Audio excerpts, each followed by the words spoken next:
Hello नमस्ते, म कृष्ण ढकाल। स्वागत छ तपाईलाई मेरो च्यानल क्रिएटिभ अफ नेटवर्कमा।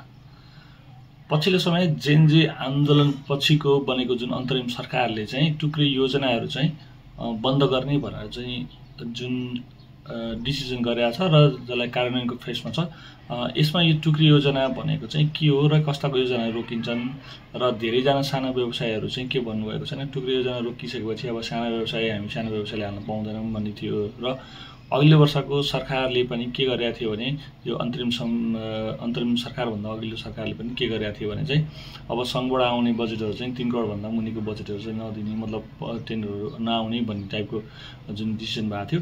त्यसले गर्दा कस्तो अन्यल त भएको छ भने साना व्यवसायले चाहिँ अब सानो ठेक्का ननिस्किने भयो, हामी बिट गर्न नपाउने भयौँ र हामी साना व्यवसायहरू कहाँ जाने के गर्ने होइन, हामीलाई चाहिँ यो कुरा चाहिँ कसलाई भन्ने, सरकारले हाम्रो मागहरूलाई चाहिँ कसरी सम्बोधन गर्छ भनेर धेरैजनाले जिज्ञासाहरू राख्नु भएको थियो। अब सानो ठेक्का ननिस्किने होन् भन्ने चाहिँ धेरै प्रश्नहरू आएको भएको कारणले गर्दा मैले आज चाहिँ अलिकति मेरो साइडबाट मैले बुझेको पोइन्ट अफ भ्यूबाट चाहिँ तपाईँलाई यो कुरा जानकारी गराउँदैछु। टुक्री योजना भनेर चाहिँ यसभन्दा अघिल्लै अन्तरिम सरकारभन्दा पहिला सरकारले पनि साना योजनाहरू चाहिँ ननिकाल्ने भन्ने कुरा गरेको थियो। भनेको मतलब 3 करोडभन्दा मुनिका योजनाहरू चाहिँ नगराउने भनेको थियो। त्यो भनेको चाहिँ सङ्घले मात्रै हो। सङ्घ भनेको नेपाल जुन केन्द्रीय सरकार छ, केन्द्र सरकार अन्तर्गतका जति पनि कार्यहरू छन् उनीहरूले चाहिँ 3 करोडभन्दा मुनिका योजनाहरू चाहिँ नलगाउने भनेको थियो। र अहिलेको जुन टुक्री योजना भनेको छ त्यसैलाई निरन्तरता पनि हो। र अर्को कुरा चाहिँ कस्तो भने जति पनि डिपिआरहरू नबनेका, डिपिआर नभई जुन टेन्डरहरू निक्लिने तयारीमा छन् र कुनै सोर्सकै आधारमा पहुँचकै भरमा जति पनि योजनाहरू जुन अनावश्यक ठाउँहरूमा पनि बजेटहरू चाहिँ हालिएको छ, पहुँचकै भरमा चाहिँ जुन योजनाहरू छनौट गरिएको छ त्यस्तो योजनाहरूलाई पनि प्रकाशन नगर्ने भन्ने कुरा भयो। यो भनेको चाहिँ एक हिसाबले राम्रै पनि हो। र अर्को कुरा चाहिँ राम्रो कुरा चाहिँ के छ भने जब केही समयदेखि चाहिँ भुक्तानी नपाइरहेका निर्माण व्यवसायहरू जो पहिले काम गरेर भुक्तानी नपाएका जति पनि निर्माण योजनाहरू छन् तिनीहरूलाई चाहिँ तिनै टुक्री योजनाहरू बन्द गर्ने र त्यसैबाट चाहिँ बचेको पैसाले चाहिँ भुक्तानी दिने भन्ने कुरा भइरहेछ होइन। यो चाहिँ एकदमै राम्रो कुरा नै हो। र अर्को कुरा चाहिँ साना ठेक्का ननिस्किने भन्ने चाहिँ होइन। साना ठेक्का सङ्घले चाहिँ साना ठेक्का चाहिँ निकाल्दाखेरि चाहिँ भद्रगोल भयो, ठेक्काहरू ओभरल्यापहरू भयो होइन। सानोतिनो बजेटहरू केन्द्र सरकारसित पहुँच पुगेका सचिवहरूले पनि आफ्नो नजिकैका पर्ने ठाउँहरूमा चाहिँ सानोतिनो बजेटहरू हालिदिने गर्दाखेरि चाहिँ प्रदेशको स्थानीय तहको सबैको ट्यु भएको बेला ओभरल्यापहरू भयो भनेर चाहिँ सङ्घले चाहिँ 3 करोडभन्दा मुनिको ठेक्का ननिकाल्ने भने हो। र अर्को कुरा चाहिँ स्थानीय तह जति पनि छन् स्थानीय तहले चाहिँ साना ठेक्का पनि निकाल्छन्, ननिकाल्ने भन्ने कुरा भएन। पहिला जस्तो थियो त्यस्तै निस्किन्छ। र पूर्वाधार विकासले पनि निकाल्छ। पूर्वाधार विकास भनेको पनि स्थानीय सरकार अन्तर्गतकै हो, प्रदेश सरकार अन्तर्गतकै हो। उनीहरूले पनि चाहिँ तपाईँको 3 करोडभन्दा मुनिकै योजनाहरू पनि पहिला जस्तो थियो त्यसरी निकालिन्छ।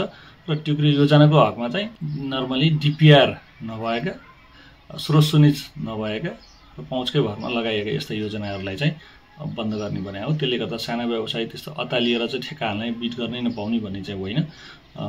निर्वाध रूपमा तपाईँले हाल्न सक्नुहुन्छ। र पछिल्लो समय 3 करोडकै योजनाले गर्दा धेरै व्यवसायहरूलाई चाहिँ राम्रो पनि भएको छ र केही व्यवसायले अलिकति अप्ठ्यारो किन परेको छ भने 2-3टा प्याकेजहरू जोडेर चाहिँ 3 करोड बनाउँदै गर्दा चाहिँ राज्यले चाहिँ अलिक क्वालिफाइड कन्ट्र्याक्टर आओस् भनेर नै हो। तर साना व्यवसायहरूले जो टर्नओभर नपुग्ने र क्राइटेरिया नपुग्ने व्यवसायहरूले चाहिँ जो गर्न सक्नेहरू छन् उनीहरू चाहिँ अलिकति अप्ठ्यारो परेकै छ। तर बिस्तारै साना 2 करोडभन्दा मुनिका योजनाहरू चाहिँ कार्यान्वयन अलिक राम्रो तरिकाले गर्न सकियो भनौँ न। त्यो भयो भने चाहिँ अर्को वर्ष यसरी नै कार्यान्वयन हुँदै गयो भने तपाईँले पनि जेबीमा अथवा तपाईँ पनि आफ्नो भाग लिन पाउनुहुने नै छ। किनभने अहिले पनि जति पनि 3 करोडभन्दा मुनिका योजनाहरूमा सिमिलर नेचरहरू त्यति धेरै मागिएको छैन होइन। 1 करोड भित्रैमा परेको छ जुन हामीलाई 40%ले एकदमै सहयोग गरेको छ। र अलिकति समस्या भनेको चाहिँ की एक्टिभिटी छ। तपाईँहरूले पनि टेन्डर बिट गर्दै गर्दा अझ मेजर की एक्टिभिटी भएको ठेक्कालाई चाहिँ प्राइजमा राख्नु होला। गर्न त सबै गर्नै पऱ्यो, पैसा कमाउनु पर्ने भइसकेपछि, पेसा व्यवसाय त्यही नै भइसकेपछि सबै गर्नु पऱ्यो। तपाईँले अर्कोचोटि अलिकति स्टेप जम्प गर्दै हुनुहुन्छ भने केही की एक्टिभिटी भएका टेन्डरहरूलाई अलिकति प्राथमिकता राखेर टेन्डरहरू बिट गर्नुभयो भने हुन्छ। र जति पनि बजारको अभाव छ त्यसमा चाहिँ अभावको पछि लाग्नु हुँदैन। यो मिडियामा विभिन्न थरीका कुराहरू आउँछन्, त्यसले गर्दा हामीलाई त्यस्तो समस्या चाहिँ हुँदैन।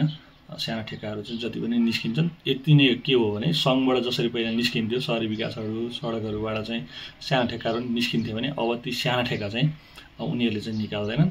तर त्यो बजेट बराबरको पैसा चाहिँ उनीहरूले प्रदेश सरकारलाई फालेर प्रदेश सरकार अन्तर्गत पनि निस्किन्छ ननिस्किने चाहिँ होइन, तर सङ्घले चाहिँ निकाल्दैन भने हो। त्यसले गर्दा हामी सानो व्यवसायीहरूले चाहिँ डराइहाल्नुपर्ने अतालिहाल्नुपर्ने त्यस्तो अवस्था पनि होइन। र भिडियो अन्तिमसम्म हेरिदिनु भयो। पछिल्लो समय टेन्डरहरू मस्तै खुलिरहेका छन्, व्यवसाय क्षेत्र एकदमै धराशयी बन्दै गएको छ। यस्तोमा लो बिड चाहिँ नगर्नु होला, सकेसम्म स्ट्यान्डर्ड रेट नै बिड गर्नु होला। एउटा आज नपरे भोलि पर्छ, यो नपरे त्यो पर्छ भन्ने हेतुले काम गर्नु होला। सकेसम्म व्यवसाय मैत्री भएरै काम गरेको राम्रो भन्दै बिदा हुन चाहन्छु। नमस्ते, धन्यवाद।